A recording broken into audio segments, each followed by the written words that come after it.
This webinar is being recorded, and there is an ASL interpreter available for anyone with accessibility needs.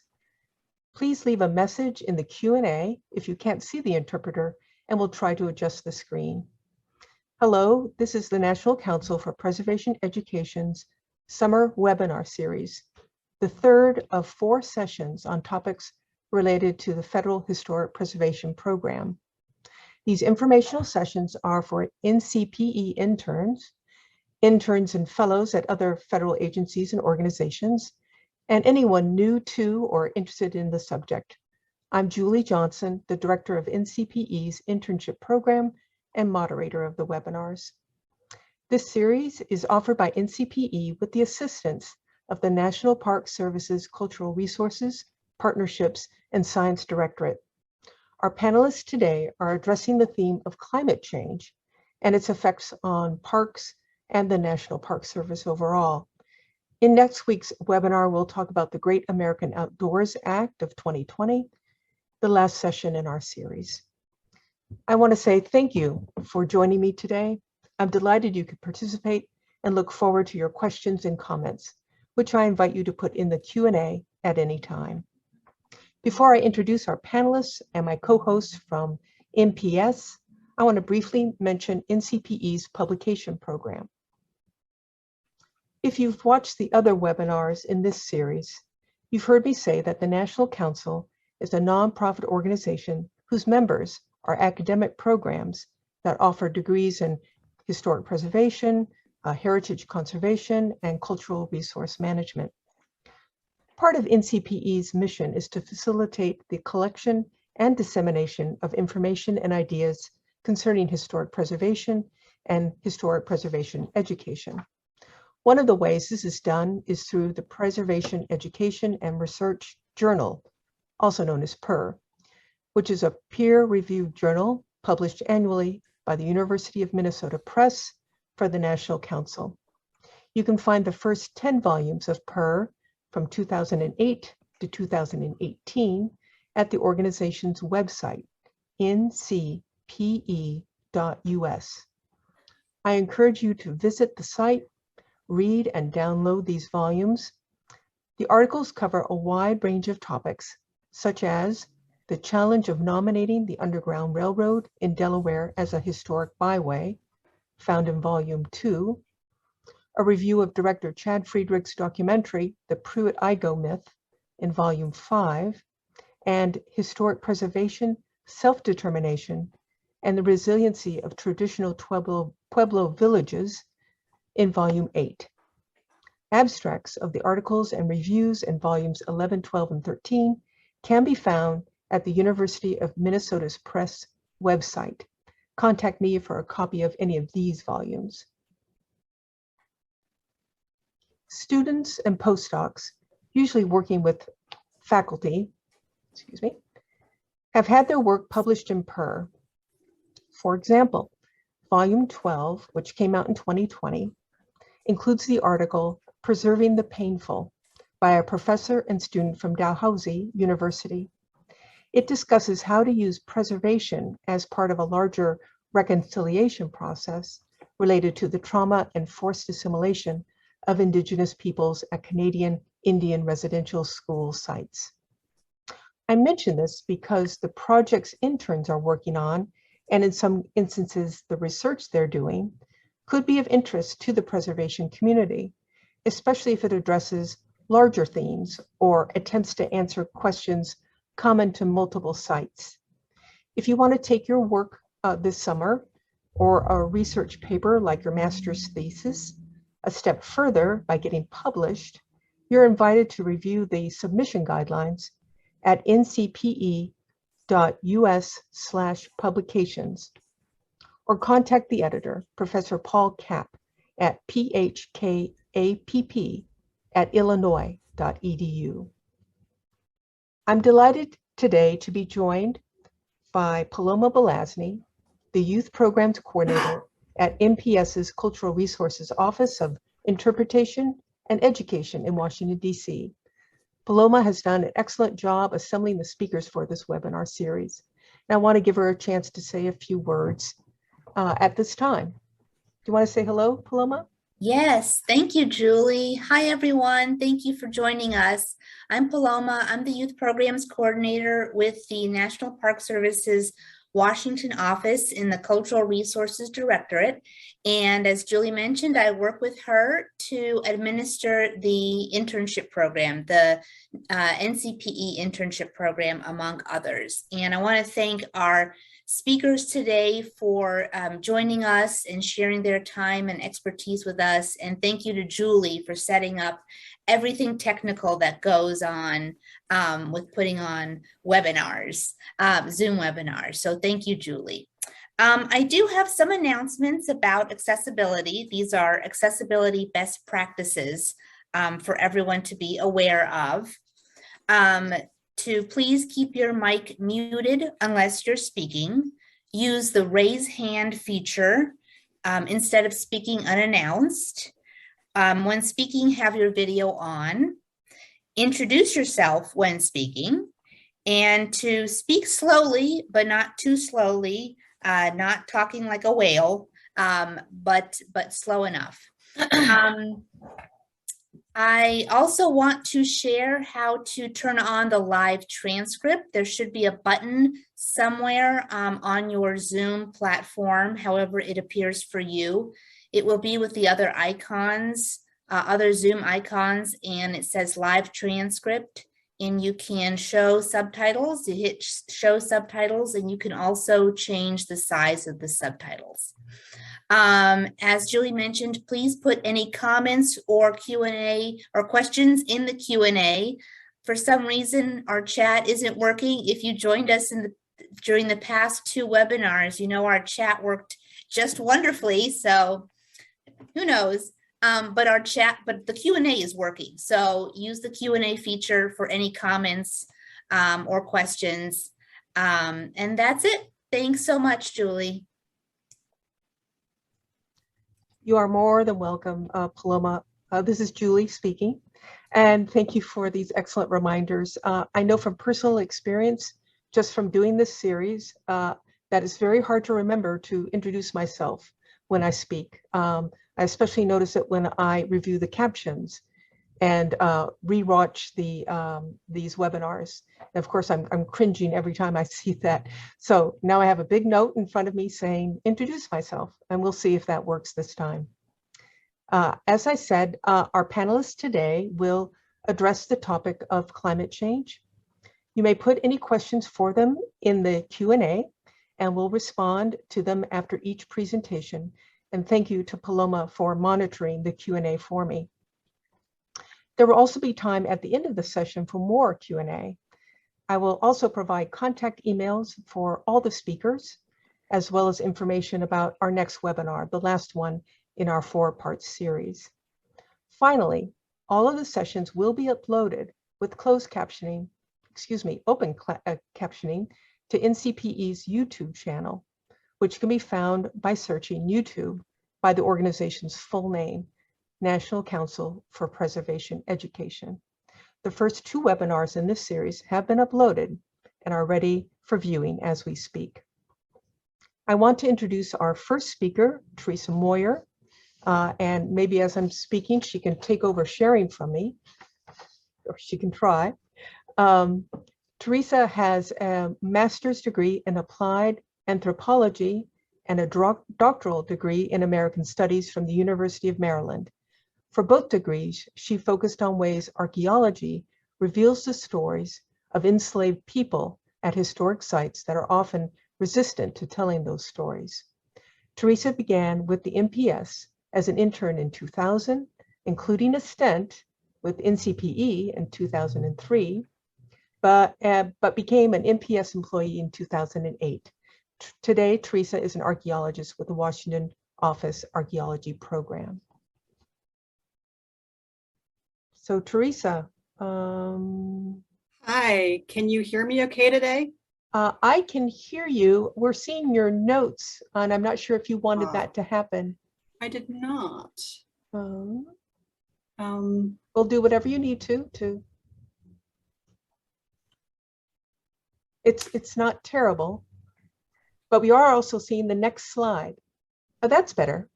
Okay, this is different from what we did yesterday, but we'll just roll with this. How's that? Good. Okay. So hi, everybody. I'm happy to be here today, and I wish I could see your faces, but here we are in our video weird universe. So today I'm going to talk about citizen science, crowdsourcing, cultural resources, and climate change. And citizen science or crowdsourcing are when volunteers collect new data to inform resource management decisions.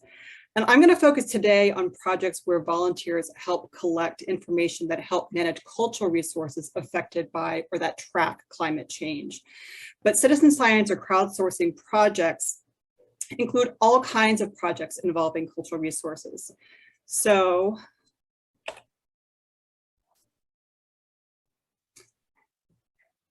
for example, it can be transcribing archival records like these folks are doing at Homestead National Historic Site. And I hope you can see this with the video over top of it. Yes, we can see it. You see it? Okay, great. So it can be transcribing archival records like these folks are doing at Homestead National Historical Site for the Black Homesteaders Project. It can be excavating archaeological sites or cataloging archaeological collections like at Manzanar National Historical Park, or conducting condition monitoring data about petroglyphs and pictographs at Lake Mead. It can be asking descendants of people displaced from national parks for locations of historic homesteads of their ancestors, like at Great Smoky Mountains. The key is volunteers collecting new data or surfacing information that we didn't have before. So the National Park Service is actually authorized to do citizen science by our enabling legislation, the Organic Act of 1916. But in 2017, Congress actually passed the Citizen Science and Crowdsourcing Act, and it directs each federal agency to have a citizen science program and a citizen science coordinator. So for the Park Service, the impact was to organize us a little bit more and to seek ways to work with our federal partners a little bit more. So as a result, the Park Service has the Citizen Science and Crowdsourcing Steering Committee, and I represent the world of cultural resources on that committee. But there's also more coordination than before to get the word out that the National Park Service has citizen science opportunities for the public to join, and that they're just a really cool way to get involved.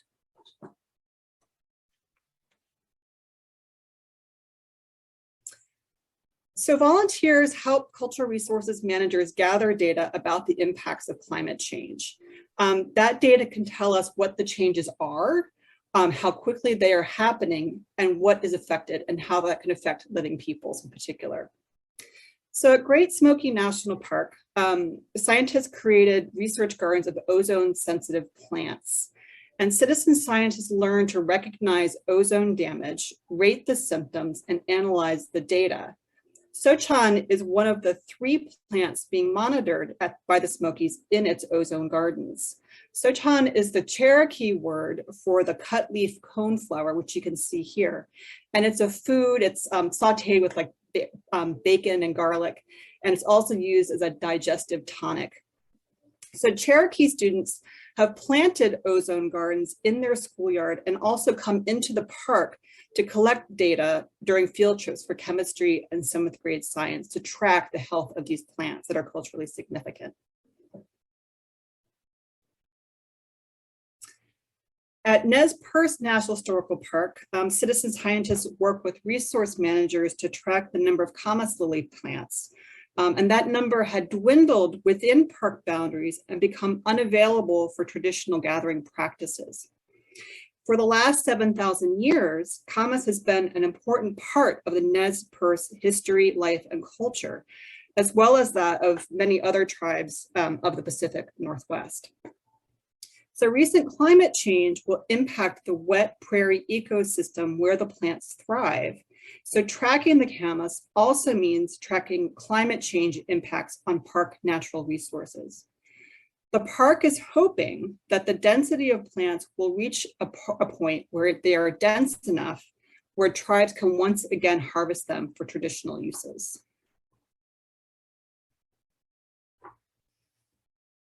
I'm out of order. At Acadia National Park, A researcher uses crowdsourced historic photographs to track changes to fall foliage from the mid-20th century to the present time. This researcher is crowdsourcing visitors' photographs from their leaf peeping trips to fill in missing data from satellite images. Fall appears to be coming later and later to Acadia, but the researcher wanted to know if the leaves are changing later as well.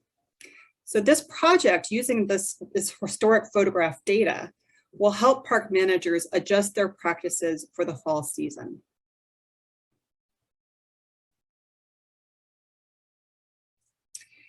So at St. Croix International Historic Site, volunteers helped archaeologists to conduct high-resolution geophysical surveys along the southern shoreline of the island.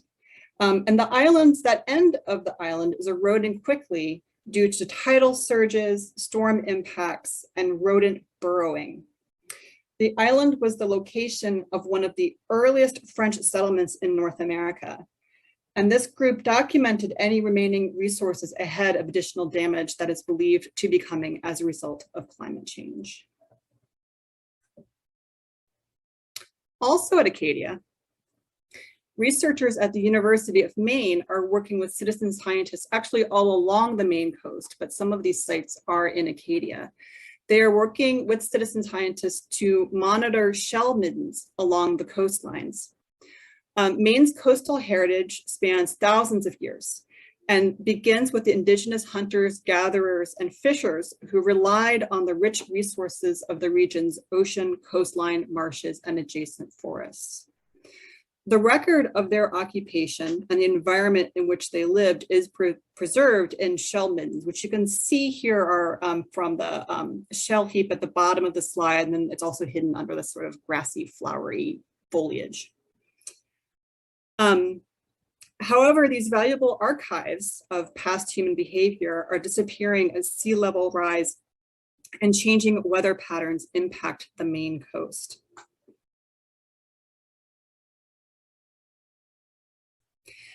So these are just a few examples, and there are many more. Climate change is one of the best ways that citizen scientists can get involved in helping the National Park Service to make an impact and understand how climate change is having an impact on our cultural resources using some natural resources as the trackers of change. And these projects demonstrate that there's a real impact on living peoples from these changes in terms of how they think about the memories of the park, how they think about their heritage. And so citizen scientists are really making a big impact on how parks collected data to think about and manage expectations about change. So these are a few examples, there's many more. And in fact, I have yet to see a cultural resources project that had volunteers working on it that was not a citizen science project. But typically cultural resources projects with volunteers are not called citizen science. They're not brought under the citizen science umbrella, and I'm trying to change that. Citizen science is a great way to get people involved with the National Park Service, especially in cultural resources. It's a way for people who are interested in science and in heritage and in seeing the parks in a new way, getting them involved. And like I said, the results can make a real impact on the way that the National Park Service figures out how to balance preservation with change and loss. So if citizen science is happening at your park or in your program with cultural resources, I would love to hear from you. Thank you very much. Thank you so much, Teresa. That was fascinating and really interesting part of your work that I haven't heard very much about. So I'm really glad to have heard about the citizen science program. I don't know if we have any questions. Paloma, I think you're monitoring that. Is there anything? I don't see any. If you have any questions, again, put them in the chat, even comments. I mean, the question and answer, put them in the question and answer feature. and we'll get that asked for Teresa. We also hope to have a few minutes at the end of our program, the webinar, for question and answer for all our panelists.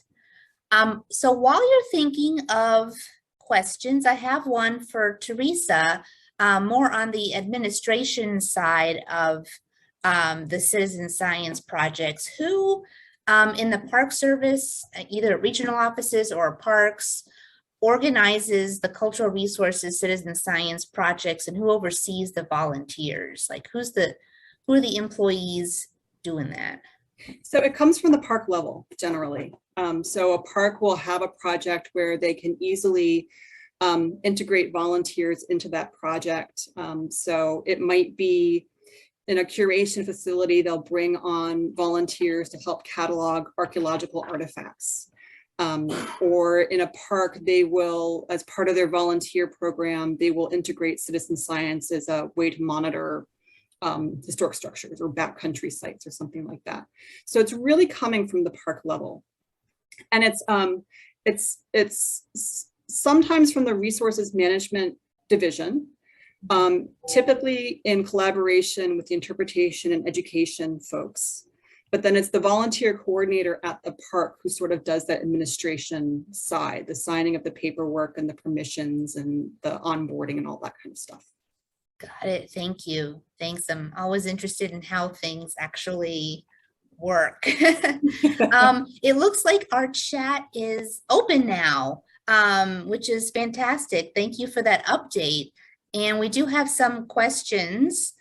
We might need to reserve some for the end of the webinar, but our first question, Teresa, is how are projects evaluated for citizen science participation?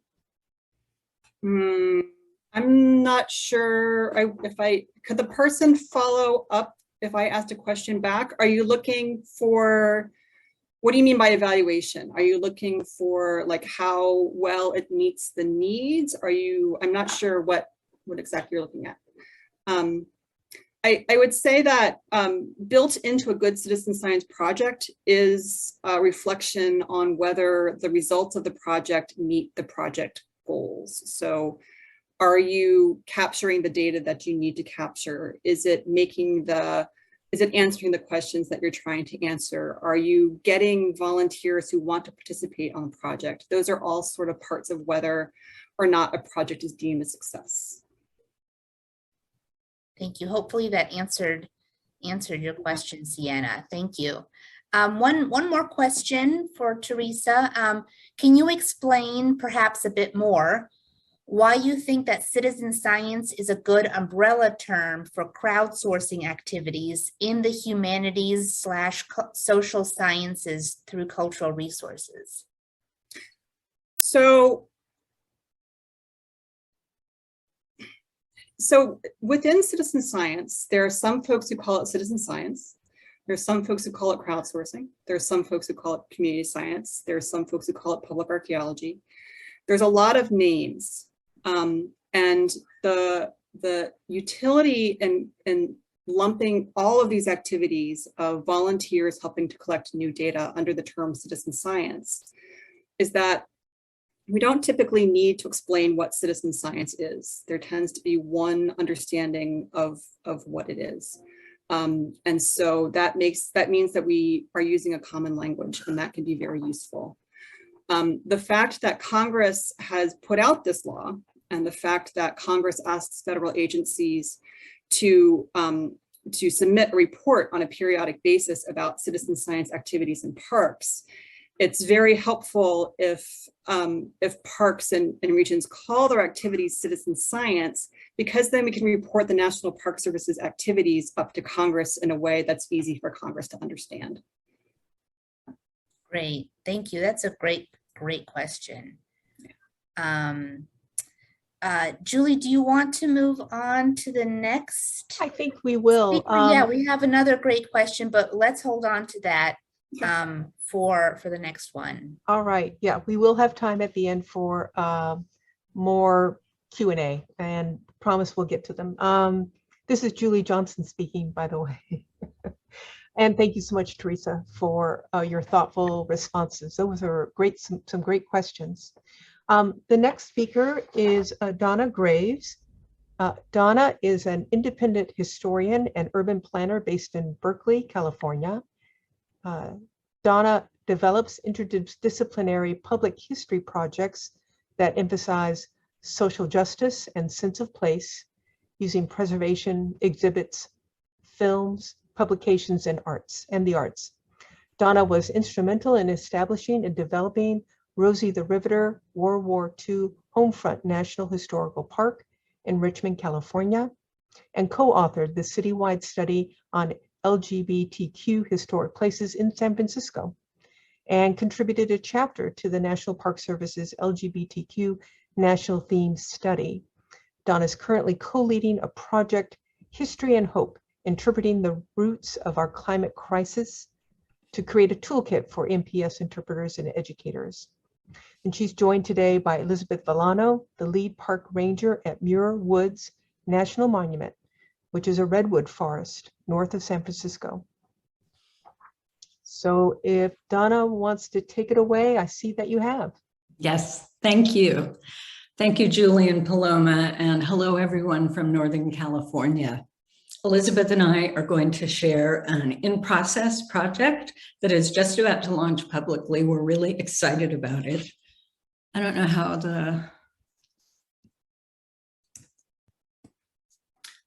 this is a new toolkit we've been developing called History and Hope, Interpreting the Roots of Our Climate Crisis and Inspiring Action. This is going to be available to all National Park Service staff in the next month, and you're getting a sneak preview of it today. So I think especially with the events of the last several months, not to say the last several years, we all can acknowledge that the climate crisis is happening now and that it's really important to engage the public on this topic. National parks are in a perfect position to do that, and they've done a lot of work, as Teresa just described, that has mostly relied on a scientific framework for talking about climate change, and especially has focused on describing the impacts that climate change is having or will have on national park resources. This is obviously really important information, but it doesn't reach everyone, and it misses opportunities to help visitors understand that they have a role in addressing the climate emergency. The purpose of our project is to build on the great science-based work accomplished by the National Park Service to date by centering people and human narratives in interpretation. This quote from a recent event that the New York Times hosted is really important, so I'm going to read it to you. Stories hold a power that science does not, the power to move hearts and minds and connect people to a problem. A fact can be devastating, but when placed in the context of a story that people can relate to, that fact becomes part of a reality we can better comprehend, react to, and address. So putting human narratives at the center of climate change interpretation allows people to see themselves and their communities in the story.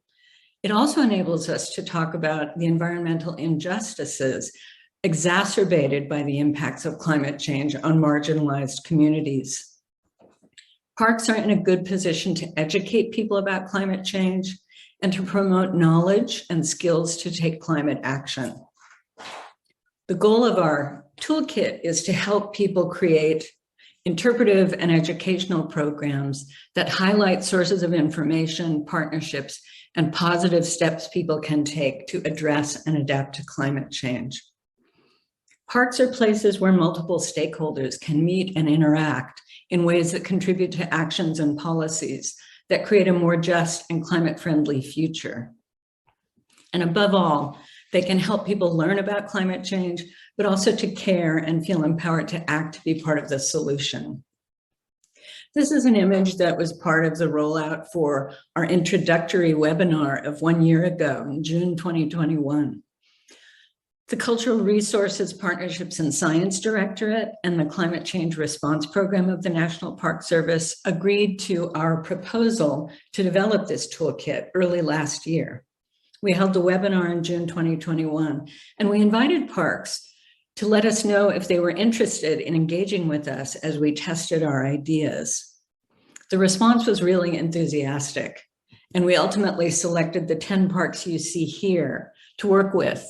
We were conscious as we chose parks that we wanted to get a geographic range, different sizes of national parks, variety of resource types, and settings that ranged from urban to rural to what we think of as wilderness.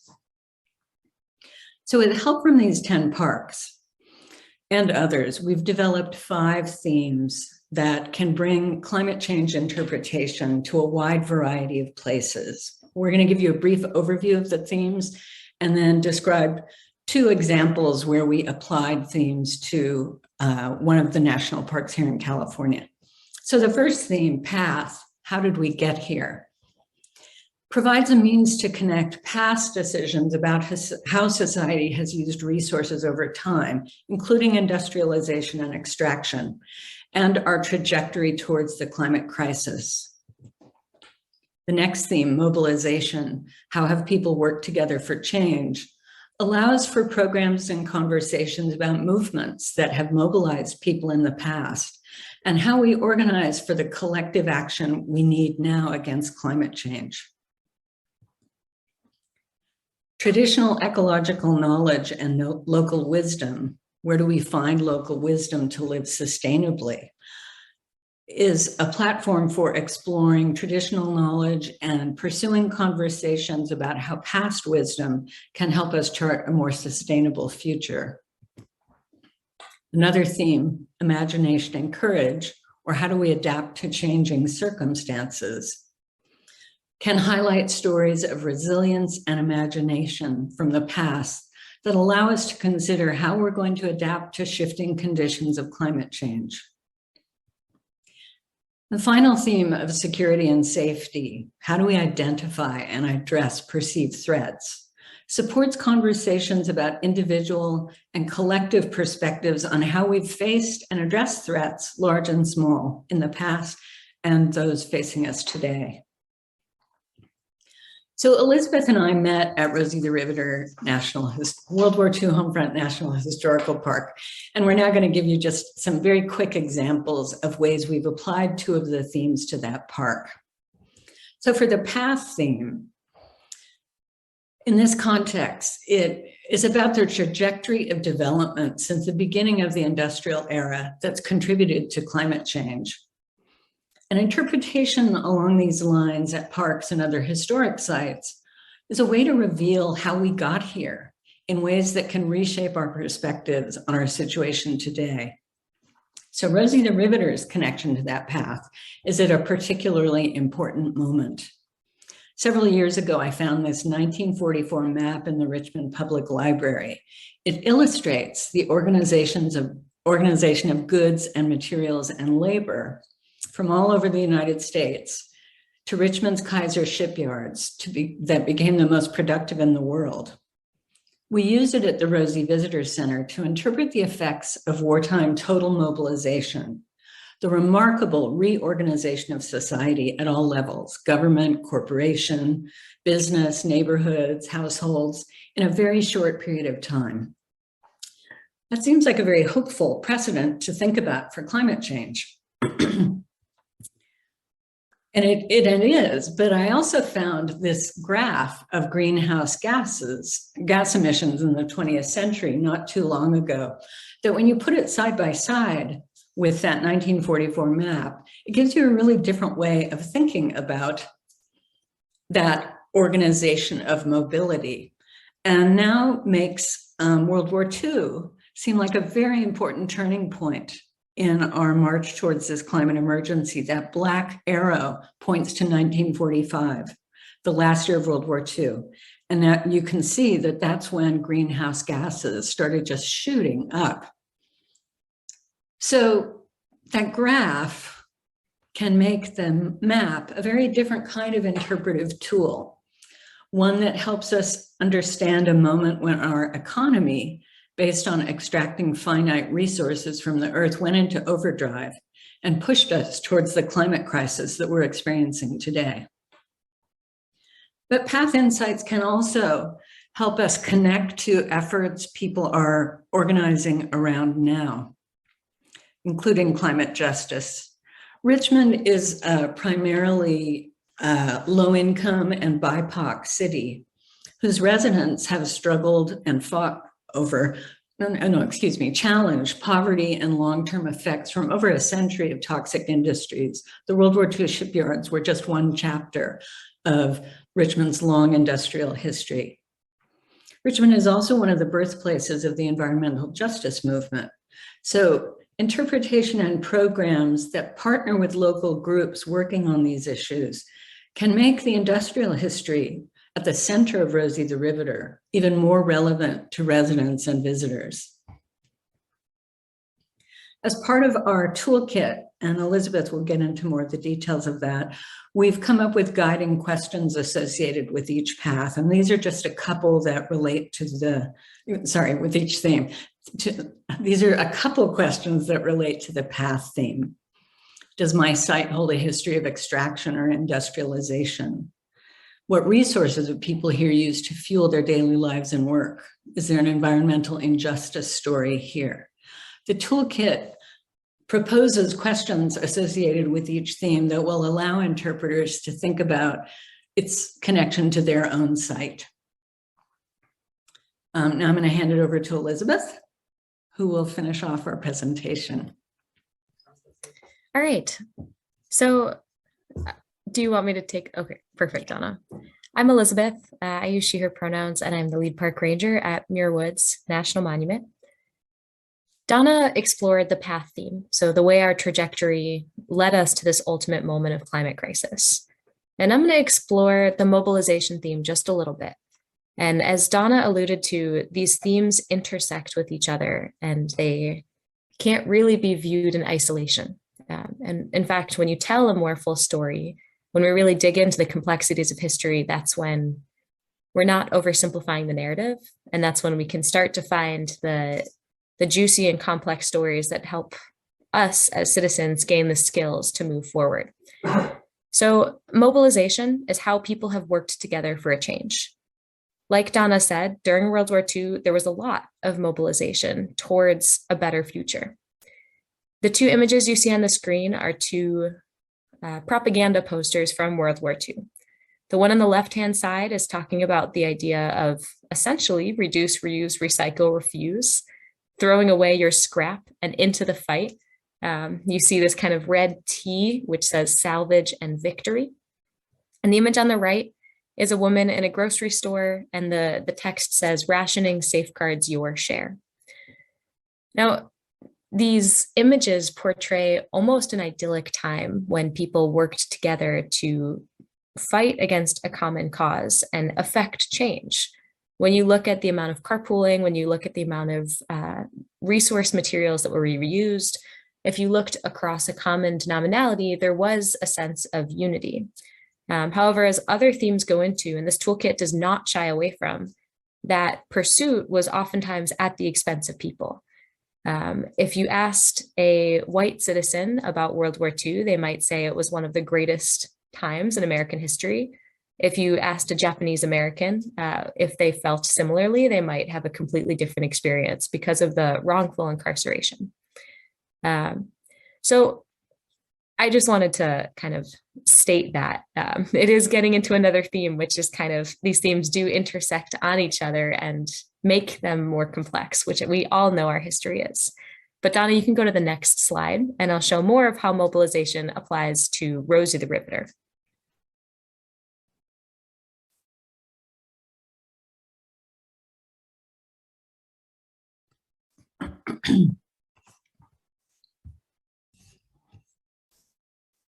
I don't know why it's not letting me advance now. Okay, I'll just look at what the next slide was. Oh, there we go. One of the ways this toolkit encourages folks to engage with these themes is to use audience-centered experiences, or ACE 21st century interpretation that the Park Service as a whole is really embodying. So on the screen, you see a quote that says, during World War II, the country mobilized around a common cause. What cause should this country mobilize around next? And we invited folks to respond to their ideas of what we wanted people to mobilize around next on this whiteboard on the left-hand side. So Donna, next slide, hopefully. All of the responses were categorized and put into a word cloud. So this is 2 word clouds, and they're from 2 separate months. And you'll notice that at the center of both word clouds, climate change is the largest, indicating that it had the most responses, that majority of visitors coming into our sites, even if it was a site about something perceived as completely different, like history, people were thinking about climate change and its impacts today. The events that surround that center one kind of waltzed in and out with the public news sphere. So when the media was really fixated on events, you oftentimes saw it come up in these word clouds. So Donna, next slide. Mobilization is ultimately a theme that inspires us to remember that we're not alone, that people have faced massive threats in the past, whether it was the fight for racial justice, social justice, the right to vote, the right to be perceived as a citizen, or even just the creation of a park. Times where people have put together their collective efforts in order to accomplish something that seemed unachievable. So here are 2 questions that we ask sites to think about. What was the country or community organized around during the time period that you interpret? If you're talking about Thomas Jefferson's birthplace, what were the things that people around that time were mobilizing around? When did something important in society move from being impossible to inevitable during your lifetime? And this is actually a question that I ask folks during my programs at Muir Woods, and I get really fascinating responses like gay marriage or smoking becoming a completely different connotation as it was from 30 years ago. So Donna, next slide. This is a screenshot of our toolkit. I would love it if you folks could use the chat and just, do you have access to a PIV card or to the NPS network, or you folks tend to be outside of that network? Okay, great. A lot of people do. So this toolkit right now lives on the National Park Service's SharePoint site, which unfortunately is only accessible for people in the National Park Service who are in our network. But it's up right now. It's just not completely public facing. So everything on it is ready to go. We just haven't done our official launch webinar. So on this toolkit, there's a navigation bar on the left-hand side where it walks you through where to start, the purpose of the toolkit, our different themes, ways that they've intersected with it. It also moves into examples. So when we worked with these 10 parks, we came up with outlines, we came up with social media posts, we came up with websites. One of my favorite websites is from Zion National Park, which people perceive often as a wilderness site where they're not really expecting to think about history. And they've mirrored the resilience and imagination and courage of the New Deal and the Civilian Conservation Corps, the CCC, and mirrored it with how we'll have to fight climate change today. So we will post the link to this toolkit in the chat, but I think, Donna, that should be the last slide. It's not. Please, okay, right. Our official rollout webinar, this was a 15-minute webinar. We have an hour-long one coming up where we get into the themes, we make it more interactive, we try to get you all thinking about your sites. That's going to be on August 10th at 3 p.m. Eastern Standard Time. And I'll also put the RSVP link for that in the chat. And I'll also forward our email to Paloma, and hopefully you can help us disseminate it amongst this webinar, the folks who are here. And we'd love your help too, because I think all of us in this space recognize that history is such a rich thing to dig into. And we really want to help national parks utilize the incredible resources in our site and apply that towards the fight of our lifetimes, which is mobilizing around climate change and climate justice. I think we went a little bit over our time, so I will defer to you, Julie, on questions and how we move forward. Yeah, thank you so much. I really appreciate it. This is Julie Johnson. Thank you so much, Donna and Elizabeth. I think we have time for one question, but I'm going to look here at the Q&A and I'm not sure, or the chat, I'm not sure what we have anything here yet. Nope, and this is Paloma. I don't see any questions in the Q&A, but someone did ask, how do we get to the History and Hope SharePoint site? So Elizabeth, I think you'll put that in the chat, right? Yeah. If not, it should probably be findable on the Inside NPS internal SharePoint site. Hopefully you can search History and Hope, and hopefully it comes up. Hopefully the search feature works. It's currently nested under the Climate Change Response Program SharePoint site. Great. So Okay. I will also put it in the chat, but if you ever have lost it, you can look at theirs, and there's a whole navigation bar that directs to this. Okay, good to know. Good to know. That was a fantastic presentation. Thank you so much. Please put any questions you have in the chat. And while you're thinking of questions, I'll just throw out one. I'm wondering if there are any other large history or cultural resources organizations, national organizations, that are also developing ways to talk about climate change in history. There's been a lot of effort to talk about, as I said earlier, the impacts of climate change on historic resources. It's only recently that people have been starting to think about how you harness the stories themselves, the reason why we care about these places, to help people understand better the path of climate change and hopefully be inspired to take action. So we're helping lead a new conversation. That's very, very inspiring. We do have one question. Let's see, Julie, can we go for one question, maybe? Can we move on just Yes, so we can get to Geneva, absolutely. and then we'll do. This is Julie speaking. And I want to thank Donna and Elizabeth again. This has been wonderful, and I'm sure we'll get back to you. And luckily we have more to say coming from Geneva Wright. Geneva, let's see, I want to introduce you. Geneva Wright is the archaeologist for climate change for the NPS Climate Science and Disaster Response Program. She works to support research and efforts to address the impacts of climate change and sea level rise across the breadth of the NPS system. Prior to coming to NPS, Geneva was with the Department of Defense, POW, MIA Accounting Agency, serving as lead archaeologist for the underwater partner development and field projects. And with that, Geneva, I'll let you take over. Sounds good. Can you guys see the screen okay? I can.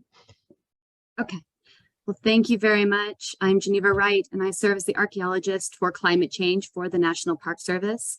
And with my counterpart in historic architecture, Marty Hilton, we make up the Cultural Resources Climate Change arm of the Climate Science and Disaster Response Program within the Washington Office Cultural Resources Directorate.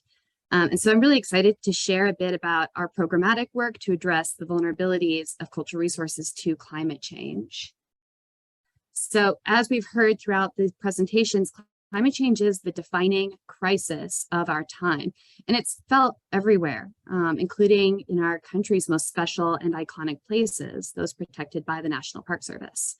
We often think about climate change in terms of sea level rise, wildfire, or extreme heat or drought.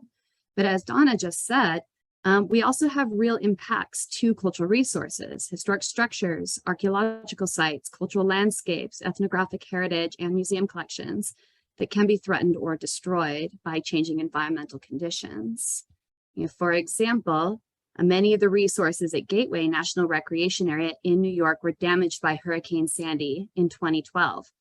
And this structure you see here, the Jacob Riis Bathhouse, it's taken 10 years to begin the rehabilitation with modifications to help make that structure more resilient to storm surge and flooding in the future. Similarly, when you think about Lake Mead, Nevada, which provides a lot of the water for the American West, where I happen to live in Colorado and others, that lake's water level is down 162 feet from where it was at in 2000. And so that's a lot of water level to drop over the cultural resources that the lake protects. And you can see some pretty dramatic examples of resources that were once quite submerged and now are wildly accessible and exposed. And then even the changing water temperatures and the shallow depths have encouraged a rise in invasive species such as quagga mussels, resulting in real impacts to archaeological sites like this World War II era bomber. And so the mission of our climate science and disaster response program is a pretty simple and direct one, that we are working to support the National Park Service stewardship of cultural resources impacted by a changing climate and disasters. And this idea acknowledges that we have a broad array of activities that span a variety of scales. They cross organizational thresholds across the Park Service and outside of Park Service borders, because climate change doesn't really respect where a boundary line is for the federal government, as well as stakeholder groups. And so, we do this work within and in support with other climate change actors, including the Climate Change Response Program that Elizabeth mentioned. So this group that houses Marty's and my work has designed climate change response to fall into four main areas. Science, how do we understand what the impacts of climate change are to the National Park Service resources? Adaptation, what are we going to do about that? Mitigation, which in this context specifically means reduction of carbon emissions, and communication. So really looking at how we inform the climate change dialogue, as well as be transparent about our responses to it. And the other policy directive that we work very much within, that I go back to time and time again, is this Climate Change and Stewardship of Cultural Resources Policy Memorandum, because it was a pretty unique document that called out a few things. First off, that cultural resources are highly unique. They are non-renewable. Once they are destroyed by climate change or other, they are gone. And not just being impacted by climate change, but to Donna and Elizabeth's point, they are sources of data regarding human interactions with environmental change. And that's such a critical concept for us to work within.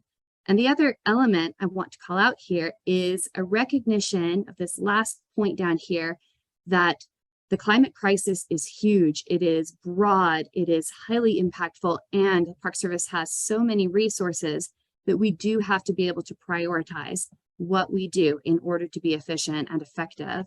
And so a policy memo providing some prioritization guidance based on significance and vulnerability is really what we are working within. So with that in mind, Marty and I devised a few different guiding principles for our programmatic work. And the first, and probably one of the most important, is engaging stakeholders and seeking partnerships, because cultural resources is an inherently outward-facing discipline. We are telling people stories, or we're hearing people's stories. We're understanding cultural heritage in a way that cannot be done within a silo or looking inward. And right apart from that, up until last week, Marty and I had a team of 2. And so I was very, very excited that our partnership with Ncpe resulted in an intern for our program. And so now we are a team of 3, thanks to our Ncpe intern who started last week. So Tyler, I'm not sure if you're on the call, but welcome. We have a lot to do. To the last presentation's point, we do want to have an emphasis of our work on environmental justice and social equity, because we really recognize that not only does climate change include disproportionate impacts, but those disproportionate impacts extend to cultural heritage. We want to make sure that social equity is at the forefront of our program's work. Also, we really, I can't emphasize this enough, engage in a multidisciplinary management approach. I am an underwater archaeologist, which means that I thought I had a multidisciplinary career where I've done dive medicine and I've done marine geophysics and I've done archaeology, boat handling, whatever. And that ain't nothing compared to the multidisciplinary, interdisciplinary, transdisciplinary engagement that effective climate change response requires. And so we really are trying to pull together vast amounts of science and the expertise across many, many fields to have effective climate change actioning. And with that in mind, we are real-time engaging with best available science, which means that we are not looking at one climate future. We don't have a crystal ball to project of this is what our timeline, our time horizon looks like. Instead, we're working within multiple climate futures to devise effective adaptation interventions that can span a variety of plausible divergent futures. We're wanting to make sure that those interventions are sustainable, and of course, and always reiterating, putting huge emphasis on our communications. So that's given us sort of 8 action areas. And you've heard me talk a little bit about this first one, policy and strategy, but I want to lean in the remaining few minutes into these middle 4, that when we look about actioning climate change response for cultural resources, first we look at vulnerability assessment. And what I mean by that is looking often at a resource scale, a specific site or a specific structure, getting down into the nitty gritty to look at what the climate exposure is of that and how sensitive that site or material is. You remember from that policy guidance, we are trying to prioritize based in part on vulnerability. So we need to understand that. What you do with that information, what comes next? We've identified what's vulnerable, and now what do we do with that? And that is the decision-making frameworks, giving parks and managers and archaeologists and people who are on the ground some tools to be able to make some effective decisions and make them very, very efficiently. And then finally, providing adaptation guidance, which is trying to give the range of available options for a specific site typology or material so that it isn't maybe quite so daunting a problem, that we avoid some of the conversations that might end with there's nothing we can do, because quite often there is an option that we can do. And underpinning all of this is research tools and technologies, and that is staying current and active with research on material resiliency and other research programming. So just to quickly give a few examples of this, most recently we engaged in an integrated vulnerability assessment with several partners at the George Washington Birthplace National Monument. And this was a fantastic approach because it pulled together natural resources, cultural resources, and facilities managers to take a look at the climate vulnerability and adaptation options available at their park.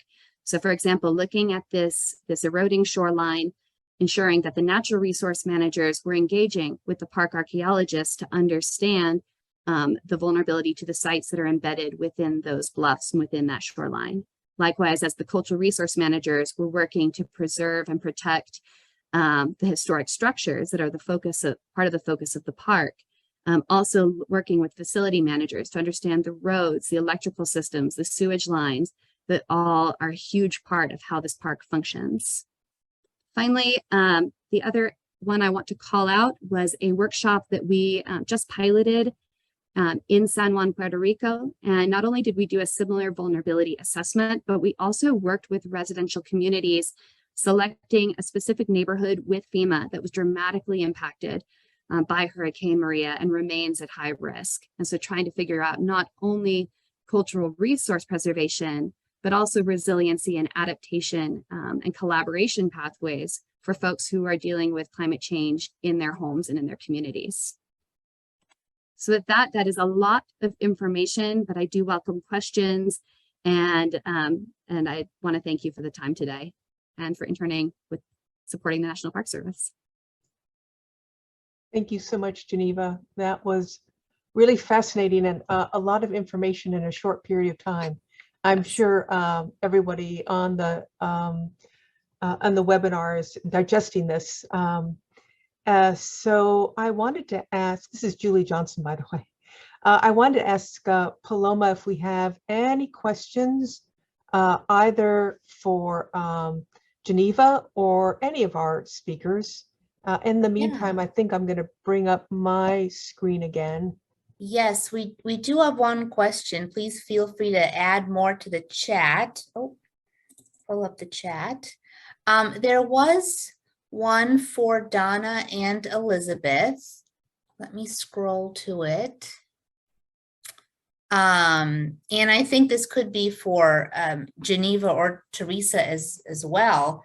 The question is, there's a big and growing conversation about the problem of climate grief / climate despair. How do you address this in the program? I can start with the toolkit. We thought about this intentionally. As an interpreter, I've dealt with a lot of climate despair. And we've taken a two-prong approach. The first one is that we have categorized our different themes and stories with sub-icons or sub-themes. These sub-themes are a binary of sorts. So there's an inspirational theme and there's a reflective theme. And we also really frankly address the role of power. So the power that people have to work together and the power that we use to, we apply to the environment, that we apply to each other when power is used wrongly. A lot of the stories that we're talking about are not fun history to talk about. And when you pile that on top of climate despair, that can feel really overwhelming. If you're like, for example, when I'm at Muir Woods, I talk really frankly about how traditional ecological knowledge was used to make Muir Woods a better ecosystem, but also the genocide that happened to the Huimenkos Miwok people. And so when you're piling these things on top of each other, it can feel like you exacerbate those stories. So throughout this toolkit, we say, be intentional about mirroring these themes together. You know, if you're going down this road of a reflective part of history that can bring up these feelings of despair, pair it with something that's inspirational, pair it with a story that shows how human nature can achieve really wonderful and creative things. In my own climate change programs, on kind of a personal note away from the toolkit, I am pretty frank about addressing the mood of when I talk about climate change. So in my programs, I'll be like, hey, I'm going to pause for a minute, my program voice, and I'm going to say that I notice that I'm feeling these emotions come up from you. Maybe you're shutting down, maybe you're kind of tuning out, maybe it feels overwhelming. I think that's normal. But then I really lean into the inspirational portion of the toolkit and I say, like, when we feel like individuals, we feel like there's nothing we can do, but how can we learn from the past to show how we can achieve these things? And I'm really intentional about naming it and then flipping it to the inspirational portion of the toolkit. I'll just add, I sat in on a webinar that the International Coalition of Sites of Conscience did this morning, Public Historians in Our Climate Emergency, that I recommend to anyone. And it closed with a quote that I think is really relevant to what you just said, Elizabeth. Coping is what we do alone, healing is what we do together. And I think it's really important that we acknowledge the pain and terror that many people feel, especially young people. But I think also reminding ourselves that the human capacity to handle change is one of our basic qualities. And it's something that we can tap without denying the feelings that we're having.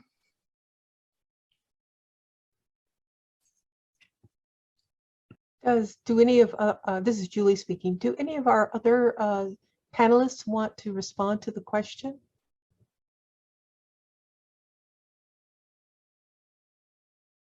I've not seen anything. Oh, this is Jeneva. I'll just add briefly that I agree with everything that Elizabeth and Donna said, and that we spend a lot of time talking within our program and to the people and partners who we've worked with so far about how you do preserve your own personal resiliency, as well as resiliency to the the resources that we're trying to protect. And for everybody, it is a little different. And so I think for our work, it is being very cognizant, and to Elizabeth's point, putting that forward and being emotionally vulnerable and honest about how hard this work is, which is why it matters, and being able to maintain both of those things. Excellent, thank you. This is Julie. Paloma, do we have any more questions? We do have another question. How do you get a climate program started at a national historic site? Can any park get involved with climate change research and/or interpretation if you have applicable ties? Is it a difficult program to get started?